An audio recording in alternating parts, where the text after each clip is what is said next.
En esta vamos a ver la disminución del número de plaquetas, ¿no? Igual vemos algunos datos, definición, etiología, fisiopatología, el cuadro clínico, el diagnóstico, el tratamiento y el pronóstico.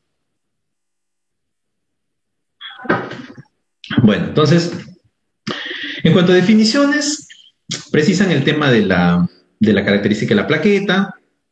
Es una estructura muy compleja, ya lo habíamos visto, es importantísimo en la parte de la hemostasia, sobre todo, habíamos hablado de la hemostasia primaria, donde se forma el famoso tapón amarillo, y está implicado en todo lo que es la regulación de respuestas inflamatorias, ¿no? Se liberan una gran cantidad de interleucinas que van a ocasionar la formación, inclusive también algunos defectos indeseables, como formación de una placa ateromatosa. Entonces, tiene funciones como el cambio de la estructura externa, tiene la particularidad de formar pseudópodos, algunos receptores que ya habíamos comentado, el 2B3A que une fibrinógeno con plaqueta y de esta manera permite la agregación, y alguna secreción de gránulos densos, alfa y lisosoma, ¿no? Ahora, la trombocitosis está en relación con un aumento exagerado, desproporcionado del número de plaquetas, por encima de 450.000. Hay una serie de alteraciones que puede presentar el paciente. Sin embargo, cuando un paciente tiene más de 1 millón de plaquetas, las posibilidades de una trombocitosis esencial, que es lo que vamos a ver sobre todo, es bastante alta, ¿no? Y la posibilidad de una trombosis también es mucho más alta. Para que un paciente tenga estas características, pues, de número de plaquetas, definitivamente hay algo que está alterando toda esta homeostasis plaquetaria, ¿no? Y hay que investigarlo. Entonces, a las plaquetopenias, o mejor dicho, a las trombocitosis, las clasifican en trombocitosis primarias y reactivas, o secundarias, podríamos decir también, ¿no?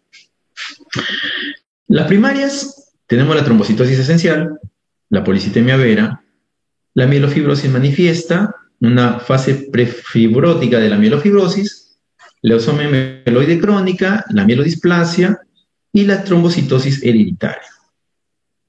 Lo más frecuente son las trombocitosis, las trombocitosis de tipo reactivo, ¿no? Prácticamente casi todas las patologías inflamatorias van a producirlas. No les digo que el 100%, por decir, de tuberculosis lo va a producir, pero van a encontrar pacientes con el proceso inflamatorio y que van a presentar trombocitosis. Entonces hay que tener mucho cuidado en este dato y hay que tener también mucho cuidado en cuanto a la cifra, pues, ¿no? Porque podemos encontrar cifras por encima de 500.000 y 600.000 plaquetas. Y sin embargo, el paciente no vamos a sospechar de que se trate de un problema de tipo central, sino usualmente hay que buscarle siempre una explicación infecciosa a esa cantidad, porque inclusive podríamos catalogarlo como un reactante de fase aguda a la plaqueta, ¿no? Entonces, infecciones sean crónicas o agudas, problemas respiratorios, tuberculosis, una injuria tisular, caso de un infarto, una pancreatitis, procesos inflamatorios crónicos, problemas inflamatorios intestinales, colagenopatías, bueno, arteritis temporal, que es una vasculitis de grandes vasos, trombocitosis de rebote. Usualmente después de que un paciente ha recibido un tratamiento quimioterápico pueden haber alteraciones de ese tipo, hemorragias, alteraciones de hierro, estamos corrigiendo una ferropenia, puede el paciente presentar esto. Después de una esplenectomía también, lógicamente no va a haber en dónde destruir plaquetas, entonces puede haber un aumento del número de las mismas, ¿no? Anemias hemolíticas también, algunas neoplasias, ¿no? Tumores sólidos, linfomas, secundarias a ciertas drogas, ¿no? Algunos antineoplásicos, también alteraciones renales, tenemos la enfermedad renal, sea crónica o aguda, un síndrome nefrótico y pacientes que realizan algún ejercicio extremo o en todo caso pacientes que son alcohólicos y que han suspendido ese hábito enólico, ¿no? En la fisiopatología, básicamente vamos a encontrar alteraciones de tipo cromosómico, ¿no? Entonces, no son casos muy frecuentes. En el caso de la trombocitosis congénita, son reportes básicamente de casos, son casos, situaciones muy aisladas. Hay una alteración de una línea celular, o sea, hay un clon de células que es la que o un stem celular que es el que se encuentra alterado, ¿no? No tiene reportes de progresión a leucemia mieloide aguda, y el patrón de la herencia está básicamente dado por mutaciones en gen TPO, TPOR, el JAK2, ¿no? El JAK2 y gelsolina, ¿no? Además, apariciones especialmente en niños menores de 1 año y situaciones de trombocitosis extrema.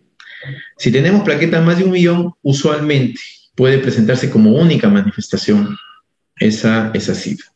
Entonces, tenemos que hay mutación del gen TPO, donde hay transcripción del ARN mensajero con el URT cortado, hay una traducción más efectiva de la cadena, favorece el aumento de la función de la vía del JAK-STAT y todo redunda finalmente en la proliferación plaquetaria. Tenemos la mutación del TPOR y mutación también del JAK2, ¿no? En el caso del TPOR tenemos mutaciones en el codón 515, en el receptor de tipo citoquina 1 se dimeriza y esto produce una ausencia del TPO, desencadena vías de señalización intracelular y proliferación celular y finalmente hay una mutación del gen P106L del mismo gen. Luego la mutación del gen JAK también, en donde hay cierta independencia a la estimulación de citoquinas y esto produce una estimulación del JAK2 B16-617F que es independiente a la activación de citoquinas. Entonces, prácticamente estas alteraciones lo que van a producir es que haya una proliferación exagerada de plaquetas, ¿no? Doctor. Sí. ¿Las trombocitosis son lo mismo que trombocitopatías? ¿O me estoy confundiendo? Sí. Sí, es lo mismo, ¿no? Sí, es lo mismo. Bien, la trombocitosis esencial, que es la adquirida, no es una trombocitosis primaria, adquirida, tenemos que es una neoplasia mieloproliferativa en donde no hay cromosoma Filadelfia, como si lo hay en la leucemia mieloide crónica, ¿no? Entonces hay una alteración, el BCR, ABL1, que es negativo. De igual manera, aquí el tema es básicamente genético, alteración de la mutación somática en el G1849T del dominio pseudoquinasa, en el gen JAK, ¿no? El gen de la policitemia, cromosoma 9, GP24.1, 50%. Esto inactiva su función inhibidora. Al no haber inhibición, prácticamente hay una señalización intracelular y una proliferación también desproporcionada de los trombocitos.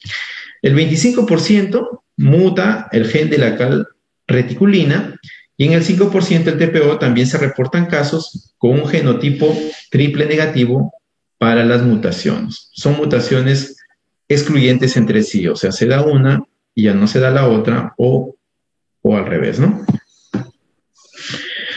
En la trombocitosis secundaria, que es lo que por ahí sería lo más importante a tener en cuenta, que son muy comunes, hasta un 85% de los pacientes, y tenemos pues una serie de alteraciones infecciosas, ¿no? De tipo respiratorio, meningios, alteraciones del hierro, el alcohol, un daño tisular, una lesión importante que presente nuestro paciente, procesos crónicos y neoplasias inclusive también pueden producir esto. ¿Esto qué va a ocasionar? Liberación de citoquinas. Interleucina 6, interferón gamma, interferón alfa, el TPO, interleucina 1, interleucina 4, ¿no? Esta interleucina 6 se ha relacionado con una mayor producción de trombopoietina y estimulación de la megacariopoiesis. Entonces, prácticamente de este grupo de citoquinas, la interleucina 6 es la que la destacan con mayor importancia. Entonces, una vez que nosotros realizamos alguna actividad de intervención o de manejo a esta patología, en 3 a 4 semanas deberíamos tener una respuesta adecuada, ¿no? Adecuada a este cuadro, ¿no? O sea, deberíamos llegar a valores por debajo de 500.000 plaquetas. Y el cuadro clínico. Aquí es importante también tomar atención a algunas cosas, ¿no? Si nos imaginamos el cuerpo de un paciente que tiene 1.000.000 de plaquetas, tenemos que las plaquetas van a estar todas acumuladas una tras otra, discurriendo a través de nuestras arterias y nuestras venas, y sobre todo en los vasos pequeñitos. Entonces, esto va a ocasionar un enlentecimiento de todo el flujo circulatorio, sobre todo a nivel periférico, ¿no? Sobre todo a nivel periférico. Y nivel periférico estamos hablando de las extremidades, sean superiores o sean inferiores. Entonces, esta reducción en la velocidad del flujo, dependiente de la viscosidad, podríamos decir, de la sangre, dependiente de la cantidad de plaquetas existentes en ella, va a producir ciertas manifestaciones, como la famosa eritromelalgia. Y esta eritromelalgia, cuando nosotros vemos a un paciente, lo vamos a observar un eritema muy distal, ungueal y palmar también, ¿no? Muy acentuado. Y el paciente no va a decir que tiene dolor cuando coge algo caliente, ¿no? O cuando él se siente caliente.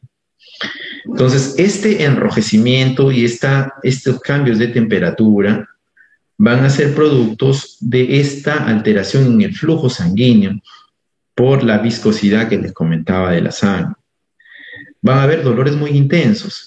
Y si el paciente eleva las extremidades, el paciente va a sentirse más tranquilo. Acá de igual manera vemos una zona de un eritema difuso, medio vinoso en el centro, que inclusive podríamos pensar aquí que este paciente, si continúa de esta manera, la zona va a empezar a necrosarse. Y es cierto, chicos, acá, igual en el quinto dedo, el pie izquierdo, la zona más distal del quinto dedo, vemos un cambio en la coloración, que de perpetuarse la coloración, probablemente este paciente empiece a tener áreas necróticas por esa alteración en el flujo, que es bastante importante. Entonces, hay alteraciones también en cuanto a la sensibilidad. El paciente siente que le caminan animalitos, siente adormecida las extremidades. Eso también es típico de esta patología.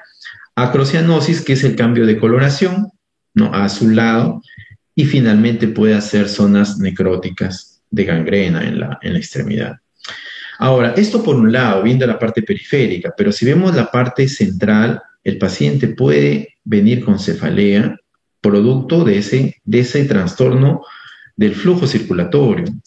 Puede presentar ataques isquémicos transitorios, puede haber isquemias de la arteria central de la retina, el paciente presentará amaurosis de pronto, y de ahí una relativa recuperación de la visión, producto de efectos trombóticos de este tipo.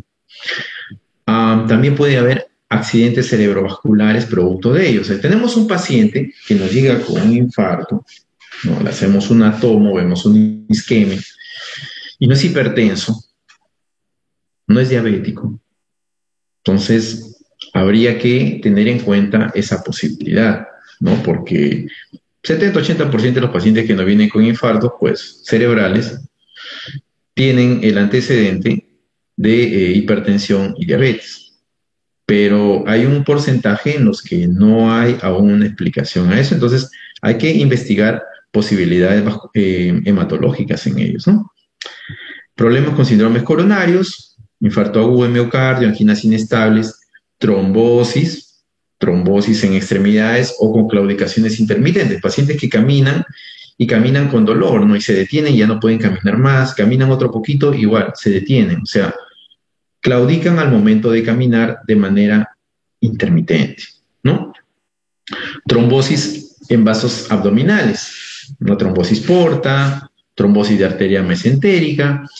Entonces, es importante el componente trombótico de esta patología, ¿no? Es muy importante. Y como les digo, cuando hay una trombosis de una explicación incierta, siempre hay que pensar en esta patología, ¿no? Y una tromboembolia pulmonar o una trombosis venosa también que han descrito. Bueno, esto ya lo hemos visto. Pero ¿qué pasa? Hay también manifestaciones hemorrágicas, o sea, tenemos plaquetas que si bien es cierto, están en un número aumentado, funcionalmente muchas de ellas no están al 100% de su actividad, o sea, están pero no funcionan como tales. Cuando ocurre eso, o en su defecto cuando tenemos más de 1,5 millones de plaquetas, que es lo que se describe, cuando excedemos el 1,5 millones, ya no son los problemas trombóticos los que afectan a estos pacientes, sino son los problemas hemorragíparos o las hemorragias. Entonces, cuando ocurren esto, pues ni hablar, son patologías de tipo esencial, ¿no? Definitivamente, son trombocitosis de tipo esencial y de tipo central, en donde las plaquetas, hay plaquetas, pero no funcionan como tales, ¿no? Son plaquetas defectuosas. Entonces, lo que va a ocurrir es que el paciente empiece a presentar sangrados de diferentes tipos, ¿no? Pueden ser sangrados mucocutáneos o pueden ser sangrados en algunas otras estructuras, como sangrados digestivos o sangrados urogenitales. Entonces, esto también hay que tener muy en cuenta, debido a que el hecho de que tengan plaquetas muy elevadas no quiere decir que el paciente no pueda presentar sangrados, ¿no? Entonces, este esquemita es también muy interesante. Nos permite diferenciar clínicamente la trombocitosis esencial de la trombocitosis secundaria. En la esencial, bueno, ¿hay una enfermedad de base? No la hay. En la secundaria, sí la hay. Usualmente son causas de tipo infeccioso, que ya los habíamos conversado.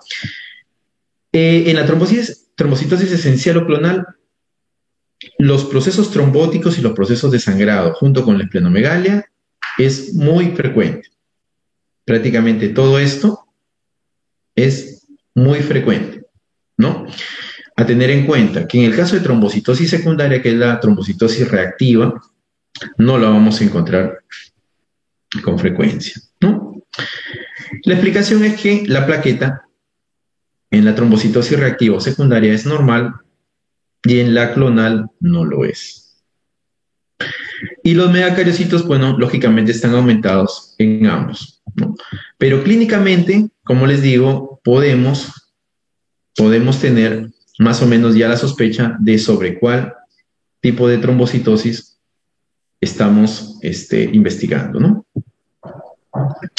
Entonces, nos viene un paciente con un recuento plaquetario de más de 450,000.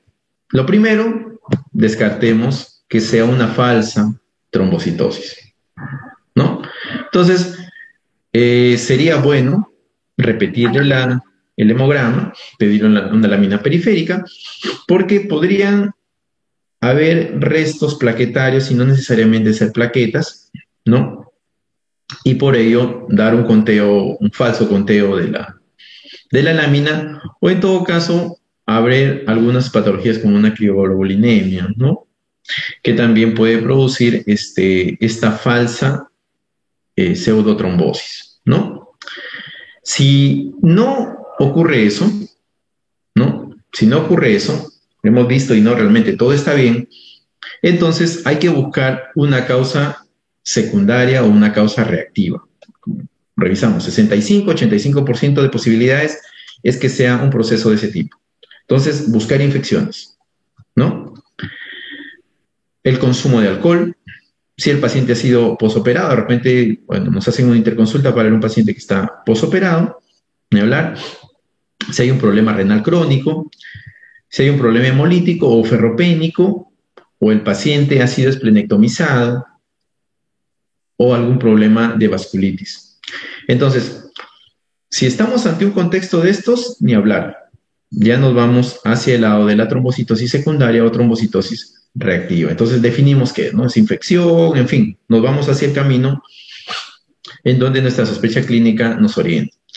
Si no estamos ante un proceso secundario en donde no tiene ninguna explicación a esa trombocitosis, entonces estamos ante una trombocitosis persistente que ya tendríamos que ir a buscar la parte básicamente genética, ¿no? Que es la que nos explicaría cuál de las dos es.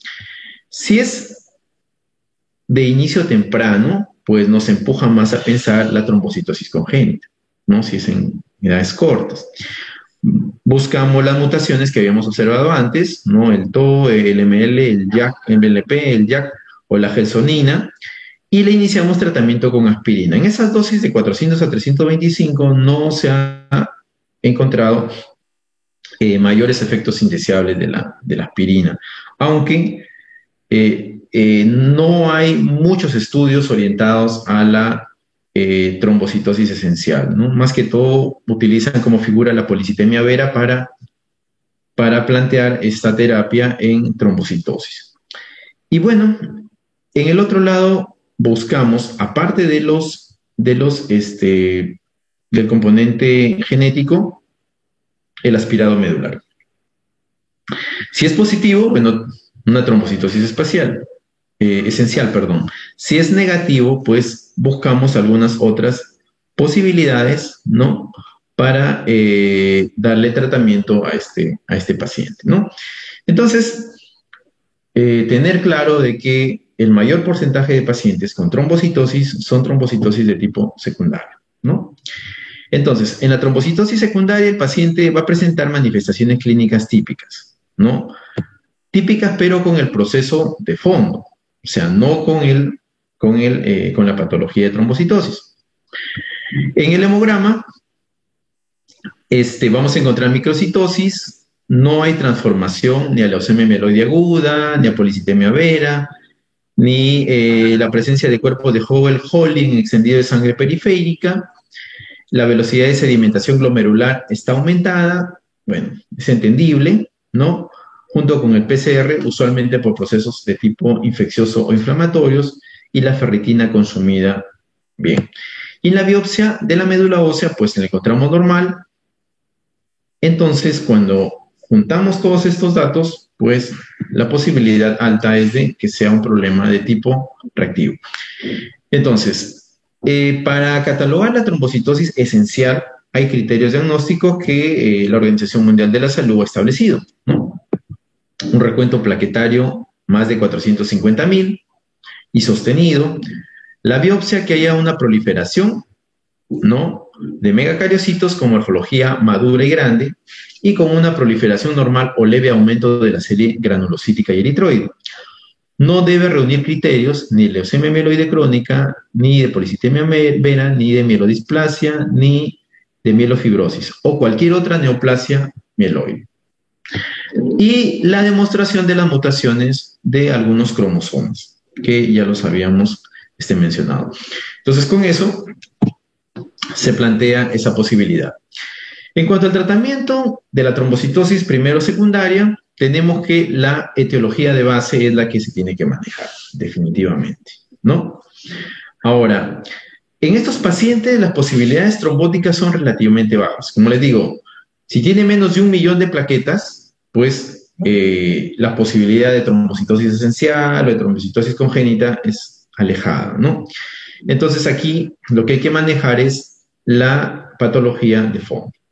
Entonces, en estos casos, prácticamente la terapia antiplaquetaria no está recomendada, salvo alguna sospecha importante de problema trombótico, ¿no?